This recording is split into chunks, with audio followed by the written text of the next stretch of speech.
نحمدہ و نصلی علی رسولہ الکریم اما بعد اعوذ باللہ من الشیطان الرجیم بسم اللہ الرحمن الرحیم وَأَن يَمْسَسْكَ اللَّهُ بِضُرٍّ فَلَا كَاشِفَ لَهُ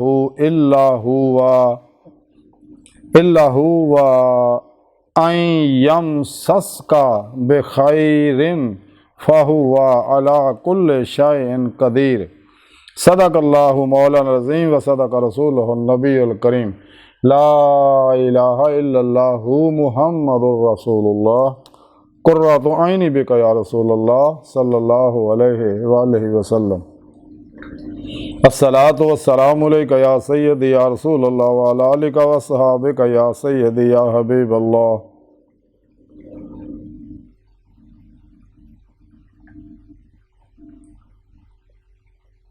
لبیک غزوہ ہند لبیک لبیک یا غوث اعظم لبیک یا شیخ عبد القادر جیلانی شان اللہ مدد کن فی سبیل اللہ لبیک یا رسول اللہ لبیک لبیک اللہم لبیک۔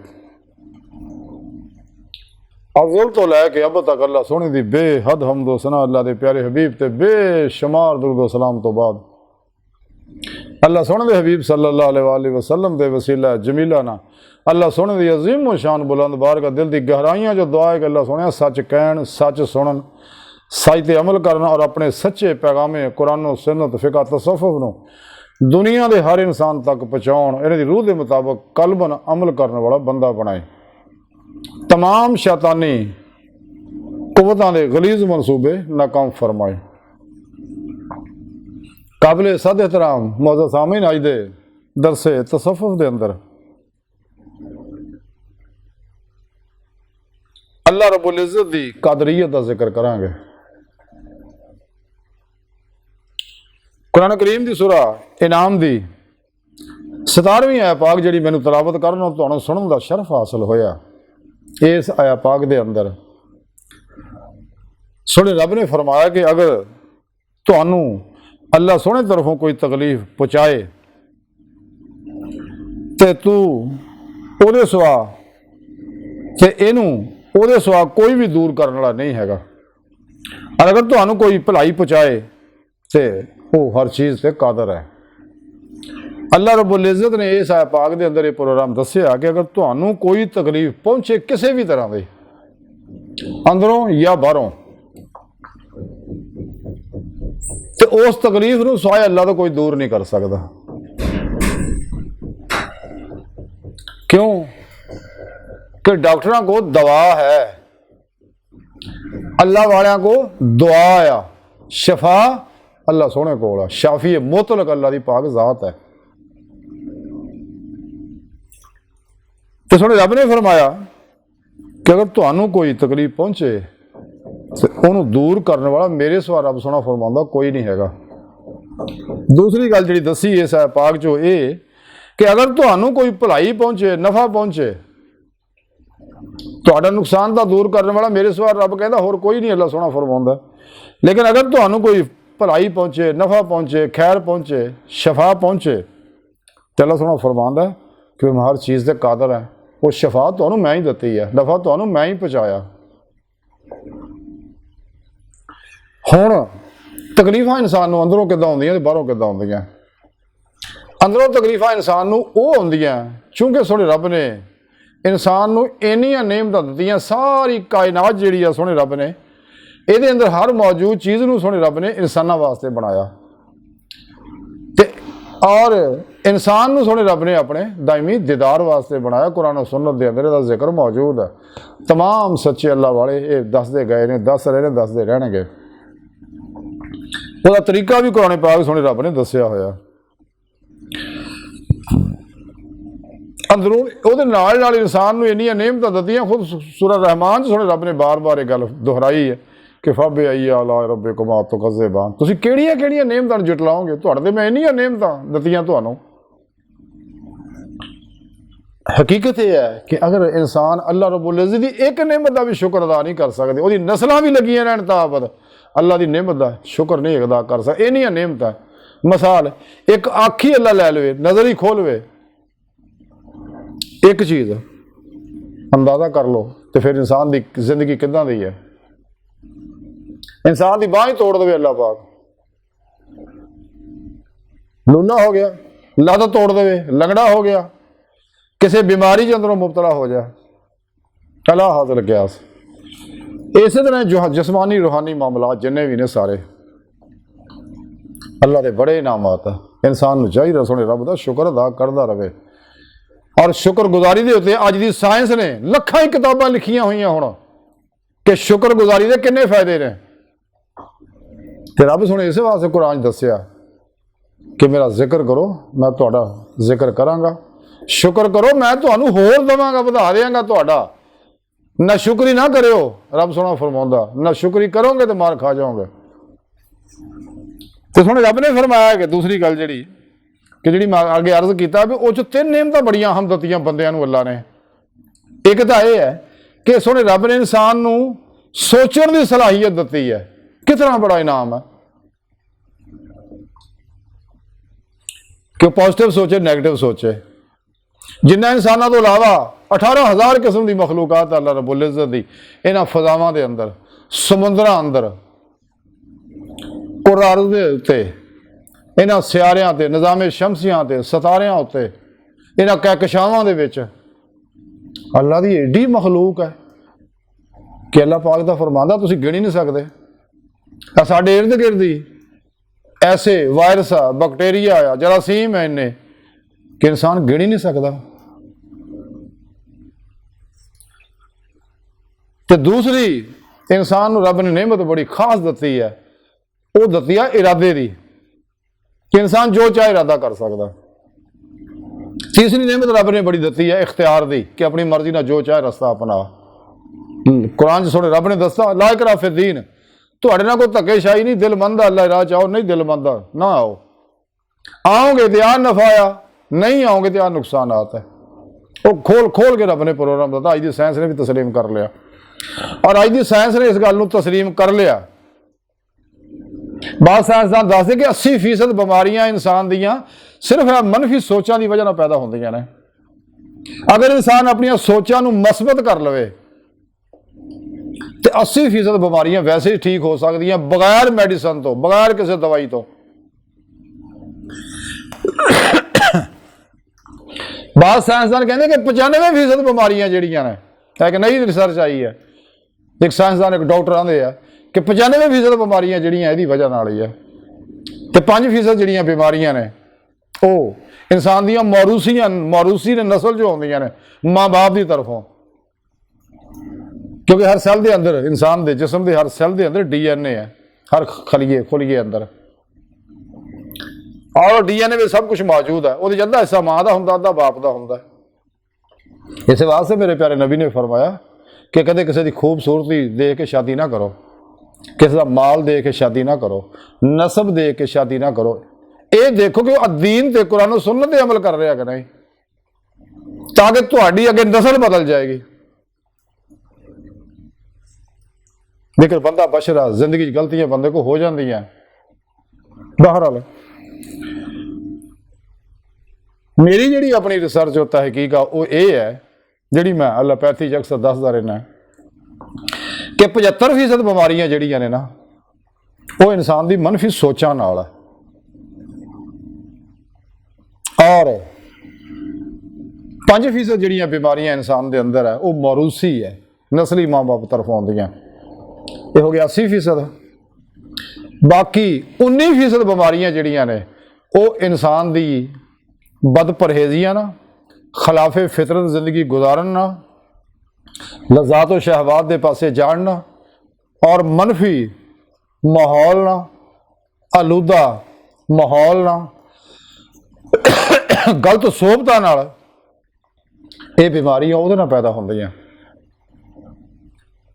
ਔਰ 1% ਉਸ ਤੋਂ ਵੀ ਘੱਟ ਇਹ ਰੂਹਾਨੀ ਮਰਜ਼ਾਂ ਨੇ। ਕਿਸੇ ਜਿੰਨ ਚਿੰਬੜ ਗਿਆ, ਨਜ਼ਰ ਹੋ ਗਈ ਆ, ਜਾਦੂ ਹੋ ਗਈ ਆ, ਵਗੈਰਾ ਵਗੈਰਾ।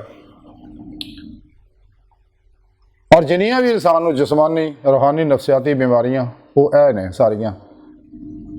ਔਰ ਇਹ ਸਭ ਦਾ ਇਲਾਜ ਸੋਹਣੇ ਰੱਬ ਨੇ ਕੁਰਾਨ 'ਚ ਦੱਸ ਦਿੱਤਾ। ਤੇ ਸੋਹਣੇ ਰੱਬ ਨੇ ਇਹ ਗੱਲ ਕਹੀ ਹੈ ਕੁਰਾਨ ਨਾਲ ਇਲਾਜ ਕਰੋ। ਮੇਰੇ ਪਿਆਰੇ ਆਕਾ ਮੌਲਾ ਸੱਲੱਲਾਹੁ ਅਲੈहि ਵਸੱਲਮ ਨੇ ਦੱਸਿਆ ਕੁਰਾਨ ਨਾਲ ਇਲਾਜ ਕਰੋ। ਇਹ ਹੈ ਐਲੋਪੈਥੀ, ਤਿੱਬੇ ਮੁਹੰਮਦੀ। ਔਰ ਇਹ ਚੈਲੰਜ ਹੈ ਅੱਲਾਹ ਰੱਬੁਲ ਇੱਜ਼ਤ ਦਾ, ਮੇਰੇ ਪਿਆਰੇ ਨਬੀ ਦਾ ਚੈਲੰਜ ਹੈ ਪੂਰੀ ਦੁਨੀਆ ਨੂੰ। ਜਿਹੜਾ ਕੁਰਾਨ ਦਾ ਇਲਾਜ ਹੈ, ਇਲਾਜ ਬਿਲ ਕੁਰਾਨ, ਕੁਰਾਨ ਸੁन्नत, ਕੁਰਾਨ ਥੈਰੇਪੀ, ਐਲੋਪੈਥੀ, ਤਿੱਬੇ ਮੁਹੰਮਦੀ ਸੱਲੱਲਾਹੁ ਅਲੈहि ਵਸੱਲਮ, ਇਹ ਫਿਤਰੀ ਇਲਾਜ ਹੈ। ਕਿਉਂ ਕਿ ਇਨਸਾਨ ਜਿਹੜਾ ਮਿੱਟੀ ਦਾ ਬਣਿਆ ਹੋਇਆ, ਮਿੱਟੀ ਤੇ ਰਹਿੰਦਾ ਤੇ ਮਿੱਟੀ ਵਿੱਚ ਇਹਨੇ ਜਾਣਾ।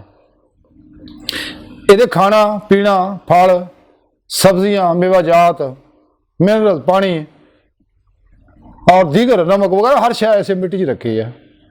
अगर ये हर्बल इलाज है करेगा ये तो फिर बीमारियां तो और साइड इफेक्टा तो बच जाएगा। अगर कैमिकली दवाइयां इस्तेमाल करेगा, एक दवाई ਨੂੰ आराम आएगा, अगली होर बीमारी पैदा हो जाएगी। इसी तरह ही अगर किसी गलत बाबे को, 2 नंबर बाबे को जाके रूहानी इलाज कराएगा, ये मूंह झूठे होंगे रहे, जिन्ना झूठ ये बोलते हैं 2 नंबर बाबे, शायद ही कोई बोलता, दुनियादार भी उन्हें झूठ नहीं बोलते। ਤੈਨੂੰ ਜਾਦੂ ਹੋ ਗਿਆ ਜੀ, ਤੈਨੂੰ ਨਜ਼ਰ ਚੱਲ ਗਿਆ, ਤੇਰੇ ਪਿੱਛੇ ਜਿੰਨ ਲੱਗ ਗਏ, ਤੈਨੂੰ ਉਹ ਹੋ ਗਿਆ, ਤੇਰਾ ਕਾਰੋਬਾਰ ਬਣਦਾ, ਤੇਰਾ ਰਿਜ਼ਕ ਬਣਦਾ, ਝੂਠ ਹੈ ਸਾਰਾ। ਰਿਜ਼ਕ ਕੋਈ ਨਹੀਂ ਬਣ ਸਕਦਾ ਕਿਸੇ ਦਾ। ਕਿਉਂ ਕਿ ਰਿਜ਼ਕ ਅੱਲਾਹ ਪਾਕ ਦੇ ਕੋਲ ਆ, ਉਹਦੇ ਕੋਲ ਆ। ਔਰ ਰਿਜ਼ਕ ਅੱਲਾਹ ਵਮਾ ਮਿਨ ਦਾਬਤਿਨ ਫਿਲ ਅਰਦ ਇਲਾ ਅੱਲਾਹ ਰਿਜ਼ਕੁਹਾ। ਕੋਈ ਵੀ ਕਿਸੇ ਦਾ ਨਾ ਰਿਜ਼ਕ ਰੋਕ ਸਕਦਾ, ਨਾ ਘਟਾ ਸਕਦਾ, ਨਾ ਵਧਾ ਸਕਦਾ, ਨਾ ਵਕਤ ਤੋਂ ਪਹਿਲੇ ਲਿਆ ਸਕਦਾ। ਸਵਾਲ ਹੀ ਪੈਦਾ ਨਹੀਂ ਹੁੰਦਾ। ਰਿਜ਼ਕ ਆਪਣੇ ਆਪਣੇ ਵਕਤ ਨਾਲ ਖੁਦ ਆਉਣਾ ਇਨਸਾਨ ਦੇ ਕੋਲ। ਰਿਜ਼ਕ ਦੇ ਪਿੱਛੇ ਜ਼ਲੀਲ ਰਸਵਾ ਹੋਣ ਦੀ ਕੋਈ ਜ਼ਰੂਰਤ ਨਹੀਂ। ਹਾਂ, ਸ਼ੁਰੂ 'ਚ ਰਿਜ਼ਕ ਹਲਾਲ ਕਮਾਓ, ਲੇਕਿਨ ਜਦੋਂ ਤੁਹਾਡਾ ਤਵੱਕਲ ਪੁਖਤਾ ਹੋ ਜਾਏ ਤਾਂ ਫਿਰ ਬਹਿ ਜਾਓ, ਅੱਲਾਹ ਤੁਹਾਡੇ ਕੋਲ ਰਿਜ਼ਕ ਭੇਜੇਗਾ। ਔਰ ਇਹ ਹਕੀਕਤ ਹੈ। ਸੋ ਮੈਂ ਅਰਜ਼ ਕਰ ਰਿਹਾ ਸੀਗਾ ਕਿ ਇਹ ਬਿਮਾਰੀਆਂ ਇਨਸਾਨ ਦੀ ਮਨਫੀ ਸੋਚਾਂ ਨਾਲ, ਬਦ ਪਰਹੇਜ਼ੀਆਂ ਨਾਲ, ਖਿਲਾਫੇ ਫਿਤਰਤ ਜ਼ਿੰਦਗੀ ਗੁਜ਼ਾਰਨ ਨਾਲ, ਔਰ ਗਲਤ ਇਰਾਦਾ ਕਰਨ ਨਾਲ, ਇਖਤਿਆਰ ਦਾ ਗਲਤ ਇਸਤੇਮਾਲ ਕਰਨ ਨਾਲ ਇਨਸਾਨ ਇਹਨਾਂ ਦੁੱਖਾਂ, ਮੁਸੀਬਤਾਂ, ਗਮਾਂ, ਪਰੇਸ਼ਾਨੀਆਂ, ਟੈਨਸ਼ਨਾਂ 'ਚ ਫਸਦਾ। ਇਹ ਸੋਚ ਦਾ ਕਾਂਡਾ ਬਦਲ ਜਾਓ, ਤੁਹਾਡੀ ਜ਼ਿੰਦਗੀ 'ਚ ਇਨਕਲਾਬ ਆ ਜਾਏਗਾ। ਇੱਧਰੋਂ ਮੂੰਹ ਮੋੜ ਲਓ ਸ਼ੈਤਾਨ ਵੱਲੋਂ, ਮਨਫੀ ਪ੍ਰੋਗਰਾਮਾਂ ਵੱਲੋਂ, ਮਸਬਤ ਪ੍ਰੋਗਰਾਮਾਂ ਵੱਲੋਂ, ਆਪਣੇ ਅੰਦਰ ਕੁਰਾਨ ਸੁਨਨਤ ਦੀ ਪ੍ਰੋਗਰਾਮਿੰਗ ਕਰਦੇ ਹੋ।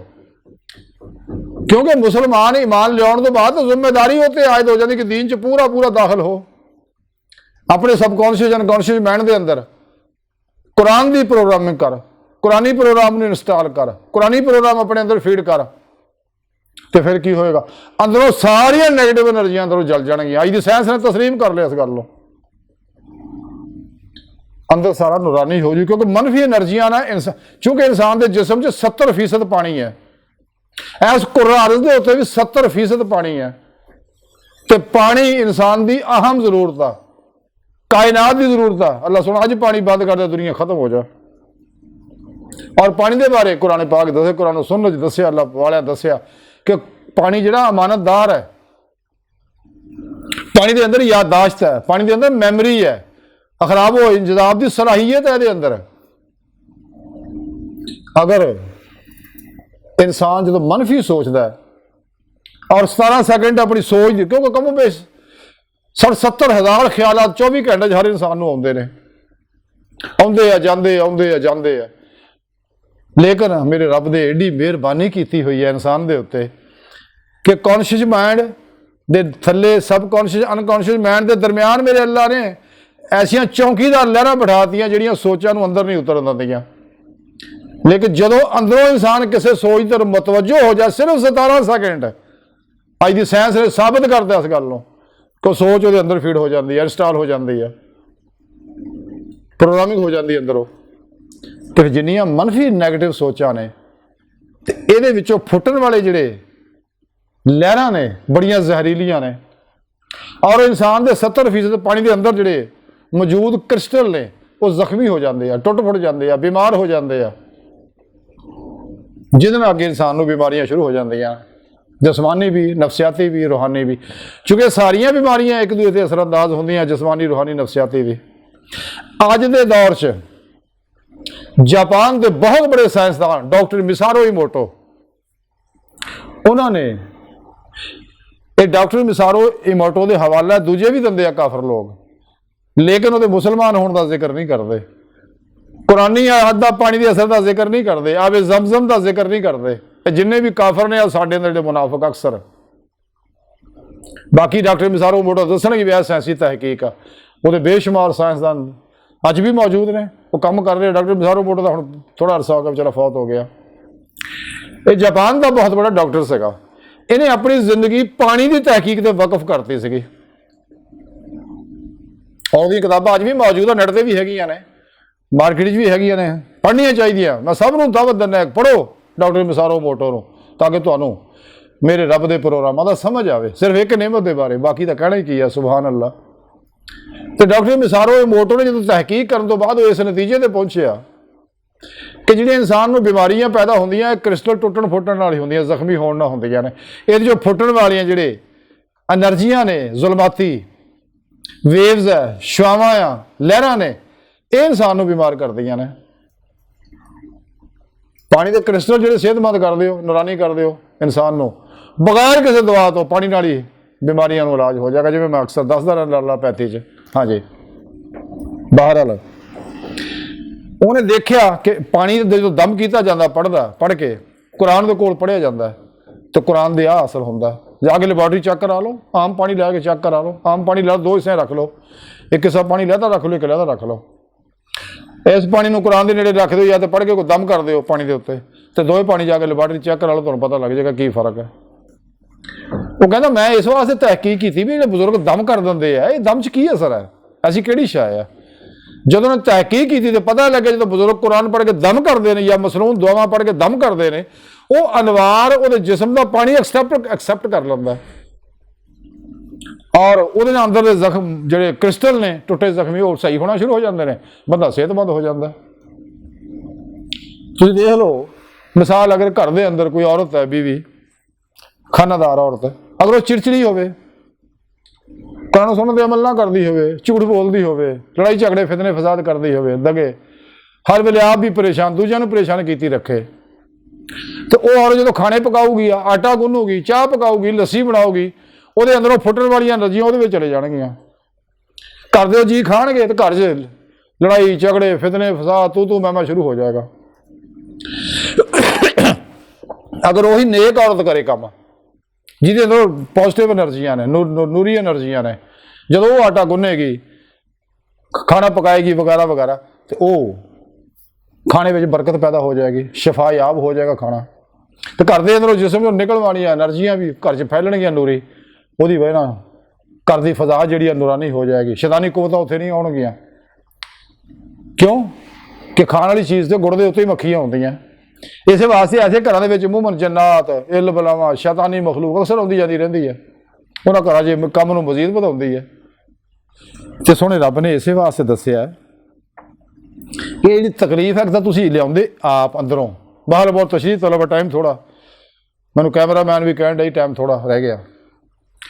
ਅੱਛਾ, ਦੂਸਰੀ ਇਹ ਤਾਂ ਹੈ ਅੰਦਰੋਂ ਮਾਮਲੇ, ਇੱਕ ਆ ਬੈਰੂਨੀ, ਬਾਹਰ ਆ ਸ਼ੈਤਾਨ, ਜਿਹਦੇ ਬਾਰੇ ਸੋਹਣੇ ਰੱਬ ਨੇ ਕੁਰਾਨ 'ਚ ਦੱਸਿਆ, ਅਦੁਵੁਨ ਮੁਬੀਨ, ਤੁਹਾਡਾ ਖੁੱਲਾ ਦੁਸ਼ਮਣ ਹੈ, ਇਹਦੀ ਗੱਲ ਨਾ ਮੰਨਿਓ। ਦੂਸਰੇ ਜਿਹੜੇ ਇਹਦੇ ਏਜੰਟ ਆ ਸ਼ੈਤਾਨ ਦੇ, ਜਿੰਨੇ ਵੀ ਅਫਲਾਤੂਨੀ ਆ, ਦਜਾਲੀ ਹੈ, ਇਸਲਾਮ ਔਰ ਇਨਸਾਨੀਅਤ ਦੁਸ਼ਮਣ, ਜਿੰਨੇ ਵੀ ਬਦ ਮਜ਼ਾਹਿਬ ਨੇ ਬੁਰੇ, ਔਰ ਉਸ ਤੋਂ ਇਲਾਵਾ ਮੁਸ਼ਰਿਕ ਨੇ ਜਿੰਨੇ ਵੀ, ਮੁਨਾਫਿਕ ਨੇ ਜਿੰਨੇ ਵੀ, ਸਾਡੇ ਅੰਦਰ ਜਿਹੜੇ ਕਲਮਾ ਉੱਤੋਂ ਪੜ੍ਹਿਆ, ਘੰਟੀਆਂ ਉੱਤੇ ਤੋਂ ਕਲਮਾ ਪੜ੍ਹਿਆ, ਲੇਕਿਨ ਅੰਦਰ ਕਲਮਾ ਉਤਰਿਆ ਨਹੀਂ ਹੈਗਾ ਉਹਨਾਂ ਦੇ ਅੰਦਰੋਂ। ਇਕਰਾਰੋਂ ਬਿਲ ਲਿਸਾਨ ਨੇ ਕੀਤਾ ਵਾ, ਤਸਦੀਕੋਂ ਬਿਲ ਕਲਬ ਨਹੀਂ ਕੀਤਾ ਅੰਦਰ ਉਹਨਾਂ ਨੇ। ਔਰ ਜਿੰਨੇ ਵੀ ਗੁਮਰਾਹ ਫਿਰਕੇ, ਫਿਰਕੀਆਂ, ਟੋਲੀਆਂ, इकबाल ਇਹਦੇ ਬਾਰੇ दुख ना गया ਸੀ ना, कहीं फिरका बंदी हैं, कहीं जाते हैं, क्या जमाने में पनपने की यही बातें हैं।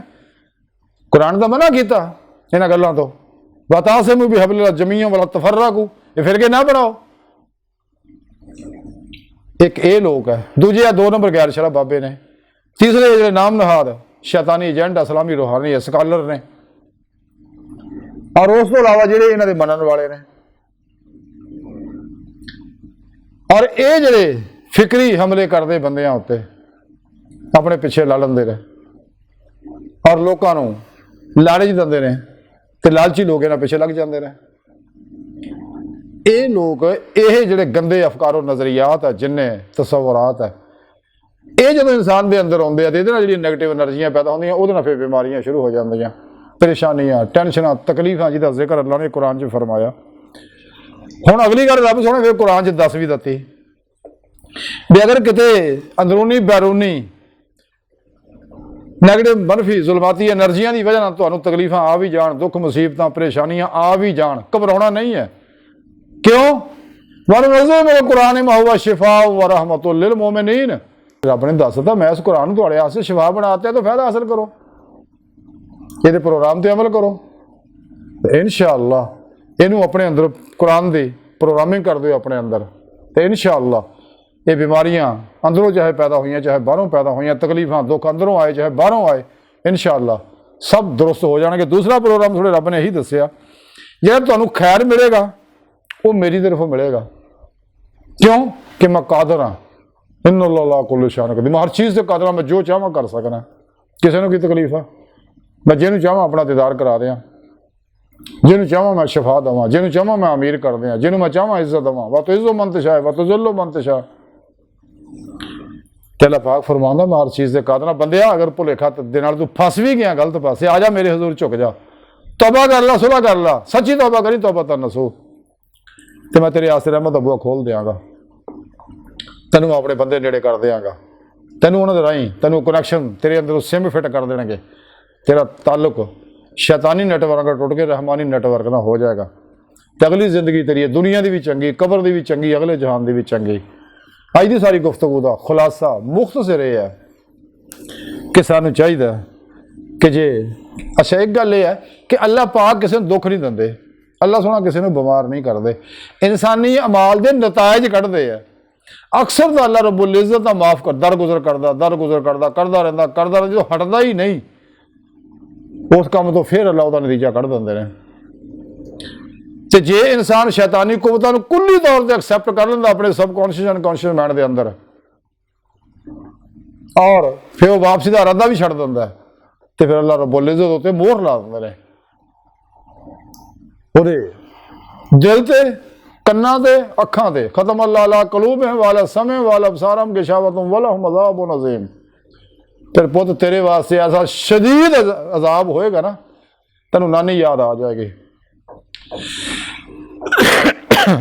ਬਹਰਹਾਲ ਸੋਹਣੇ ਰੱਬ ਨੇ ਦੱਸਿਆ ਕਿ ਬੰਦੇ ਅਗਰ ਭੁਲੇਖਾ ਪੈ ਗਿਆ, ਗਲਤੀ ਹੋ ਵੀ ਗਈ ਹੈ, ਤੇ ਮੇਰਾ ਬੂਹਾ ਖੁੱਲ੍ਹਾ, ਮੌਤ ਤੱਕ ਖੁੱਲ੍ਹਾ, ਕਿਆਮਤ ਤੱਕ ਖੁੱਲ੍ਹਾ, ਆ ਜਾ। ਤੇ ਸ਼ਫਾ ਮੈਂ ਹੀ ਦੇ ਸਕਣਾ, ਖੈਰਾਂ ਮੈਂ ਹੀ ਦੇ ਸਕਣਾ, ਬਰਕਤਾਂ ਮੈਂ ਹੀ ਦੇ ਸਕਣਾ। ਇਹ ਕਾਇਨਾਤ ਦਾ ਖਾਲਕ ਮਾਲਕ ਮੈਂ ਹੀ ਹੈ, ਕਾਇਨਾਤ ਤੇ ਹੁਕਮਰਾਨੀ ਮੇਰੀ ਹੈ। ਤੇ ਤੂੰ ਮੇਰੇ ਪ੍ਰੋਗਰਾਮ ਨੂੰ, ਮੇਰੇ ਨਿਜ਼ਾਮੇ ਹਯਾਤ ਨੂੰ, ਮੇਰੇ ਨਿਜ਼ਾਮੇ ਮੁਸਤਫਾ ਨੂੰ, ਮੇਰੇ ਨਿਜ਼ਾਮੇ ਕੁਰਾਨ ਨੂੰ, ਮੇਰੇ ਨਿਜ਼ਾਮੇ ਖਿਲਾਫਤ ਰਾਸ਼ਿਦਾ ਨੂੰ ਆਪਣੇ 5.5 ਫੁੱਟ ਦੀ ਬਾਟੀ ਦੇ ਨਾਫਤ ਕਰ ਦੇ, ਘਰ 'ਚ ਵੀ ਨਾਫਤ ਕਰ ਦੇ, ਲੋਕਾਂ ਨੂੰ ਵੀ ਦਾਵਤ ਦੇ, ਔਰ ਮੇਰੇ ਇਸ ਪੈਗਾਮ ਨੂੰ ਦੁਨੀਆ ਦੇ ਹਰ ਇਨਸਾਨ ਤੱਕ ਪਹੁੰਚਾ ਦੇ। ਸਿਰ ਧੜ ਦੀ ਬਾਜ਼ੀ ਲਾ ਦੇ, ਆਪਣੇ ਤਮਾਮ ਵਸਾਇਲ ਚੌਂਕ ਦੇ ਇਸ ਰਾਹ 'ਚ ਅੱਲਾਹ ਵਾਸਤੇ, ਤਾਂ ਕਿ ਤਮਾਮੇ ਹੁਜਤ ਹੋ ਜਾਏ। ਕੋਈ ਸ਼ਖਸ ਕਹਿ ਨਾ ਸਕੇ ਕਿ ਅੱਲਾਹ ਸੁਣਾ ਮੈਨੂੰ ਤੇਰਾ ਪੈਗਾਮ ਨਹੀਂ ਸੀ ਪਹੁੰਚਿਆ। ਸਾਡੇ ਪਿਆਰੇ ਨਬੀ ਸੱਲੱਲਾਹੁ ਅਲੈहि ਵਸੱਲਮ ਫਰਮਾਇਆ ਕਿ ਮੈਨੂੰ ਸੋਹਣੇ ਰੱਬ ਨੇ ਹੁਕਮ ਕੀਤਾ ਉਸ ਵਕਤ ਤੱਕ ਜਹਾਦ ਕਰ, ਐ ਹਬੀਬ ਉਸ ਵਕਤ ਤੱਕ ਜਹਾਦ ਜਾਰੀ ਰੱਖੋ ਜਦ ਤੱਕ ਦੁਨੀਆ ਦਾ ਆਖਰੀ ਇਨਸਾਨ ਕਲਮਾ ਨਾ ਪੜ੍ਹ ਲੈ। ਕੁਰਾਨ 'ਚ ਵੀ ਸੋਹਣੇ ਰੱਬ ਨੇ ਦੱਸਿਆ ਵਜਾਹਿਦਹੁਮ ਬਿਹੀ ਜਹਾਦਨ ਕਬੀਰਾ, ਕਿ ਇਸ ਕੁਰਾਨ ਨੂੰ, ਇਹਦੇ ਪ੍ਰੋਗਰਾਮ ਨੂੰ ਲੈ ਕੇ ਅੱਲਾਹ ਦੀ ਰਾਹ 'ਚ ਨਿਕਲ ਜਾਓ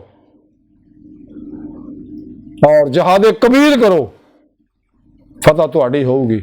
ਬਿਲਕੁਲ ਨਹੀਂ ਘਬਰਾਉਣਾ, ਬਿਲਕੁਲ ਨਹੀਂ ਡਰਨਾ, ਮੈਂ ਨਾਲ ਆ, ਮੇਰੇ ਫਰਿਸ਼ਤੇ ਤੁਹਾਡੇ ਨਾਲ ਆ, ਮੇਰੇ ਨਬੀ ਤੁਹਾਡੇ ਨਾਲ ਆ, ਮੇਰੇ ਵਲੀ ਤੁਹਾਡੇ ਨਾਲ ਆ, ਨੇਕ ਮੋਮਨ ਮੁਸਲਮਾਨ ਤੁਹਾਡੇ ਨਾਲ ਆ।